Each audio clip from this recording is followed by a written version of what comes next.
ticket কৰ্তন তিতাবৰৰ বিধায়কৰ মুখ্যমন্ত্ৰীৰে ঘনিষ্ঠ হোৱা বাবেই কটা গ'ল টিকট দলীয় ৰুখত পৰিল ভাস্কৰ বৰুৱা টিকট কৰ্তন শিৱামণি বৰাৰো শুকুৰবাৰে কংগ্ৰেছে প্ৰকাশ কৰিলে চতুৰ্থখন প্ৰাৰ্থী তালিকা তিতাবৰত প্ৰাৰ্থিত্ব পালে প্ৰাণ কুৰ্মীয়ে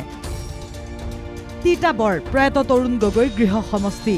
এতিয়াও য'ত অক্ষত আছে কংগ্ৰেছৰ ভেটি সেই সমষ্টিতে প্ৰাৰ্থিত্ব পালে প্ৰাণ কুৰ্মীয়ে কিন্তু সেই সমষ্টিতে কৰ্তন কৰা হ'ল মুখ্যমন্ত্ৰী ডক্টৰ হিমন্ত বিশ্ব শৰ্মাৰ সৈতে সুসম্পৰ্ক থকা বুলি সততে অভিযোগ থকা ভাস্কৰ বৰুৱাৰ নাম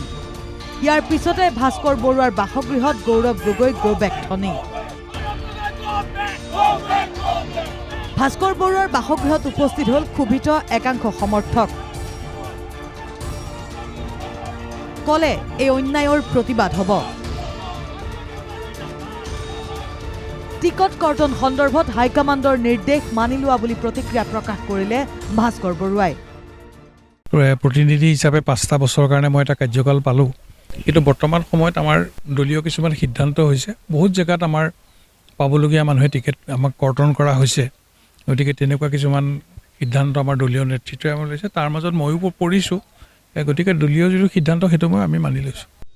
ইফালে টিকট কৰ্তন হ'ল শিৱামণি বৰাৰো ঢিং বিধানসভা সমষ্টি মিত্ৰতাৰ ধৰ্ম পালন কৰি ৰাইজৰ দলক প্ৰদানৰ বাবে টিকট নাপালে শিৱামণি বৰাই উল্লেখযোগ্য যে সভাপতিৰ দায়িত্ব গ্ৰহণৰ পিছতে প্ৰথমটো বিধানসভা নিৰ্বাচন গৌৰৱ গগৈৰ